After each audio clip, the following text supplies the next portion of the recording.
नेपाल के प्रधानमंत्री केपी शर्मा ओली का चीन प्रेम जगजाहिर है। केपी शर्मा ओली चीन की कठपुतली की तरह काम कर रहे हैं। चीन ओली की कुर्सी बचाता है और बदले में ओली चीन के इशारों पर फैसले लेते हैं।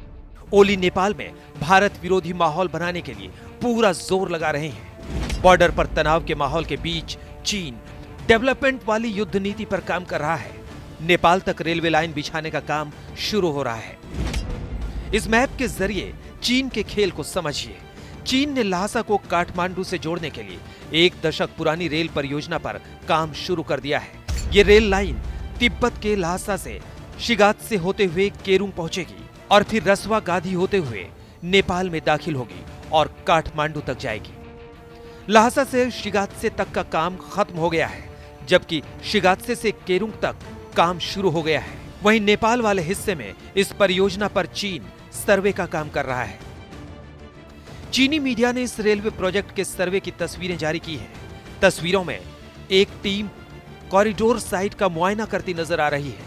ऐसे वक्त में जब नेपाल और भारत के बीच सीमा पर तनाव चल रहा है, चीन अपनी परियोजनाओं के जरिए नेपाल में अपनी पकड़ मजबूत करने की कोशिश कर रहा है। हाल ही में चीन की ये रणनीति रही है कि नेपाल पे उसका दबदबा बना रहे।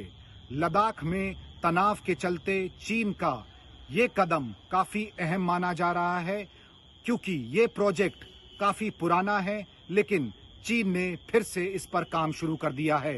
ये भी देखना होगा कि क्या चीन भारत और नेपाल के बीच जो कूटनीतिक गर्मागर्मी बनी हुई है उसका फायदा उठाएगा।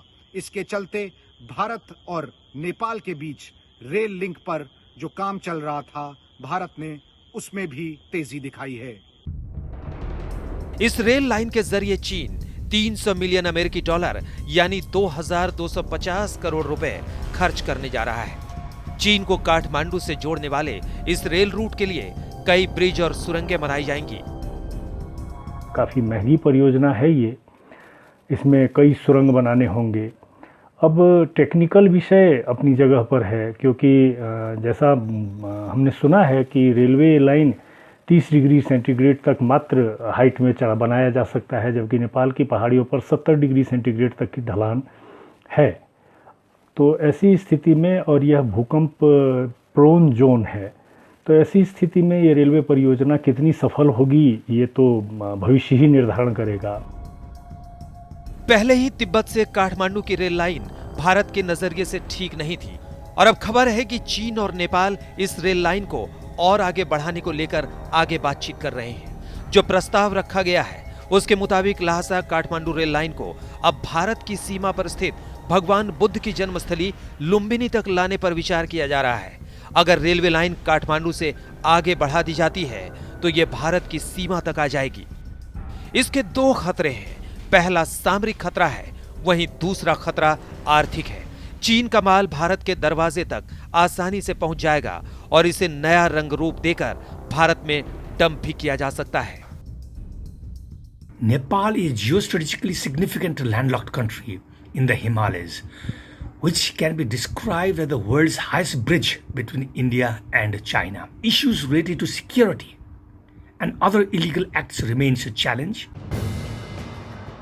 इस महत्वाकांक्षी परियोजना की डेडलाइन 2025 है। हालांकि अभी नेपाल में रेल रूट बनाने को लेकर सर्वे ही चल रहा है, लेकिन भारत हाथ पर हाथ रखकर ये सब नहीं देख रहा। नेपाल में चीन के प्रभाव को रोकने के लिए भारत ने भी एक रेल कॉरिडोर का प्रस्ताव रखा है। भारत और नेपाल के बीच 6 रेलवे लाइन बनाए जाने की योजना है।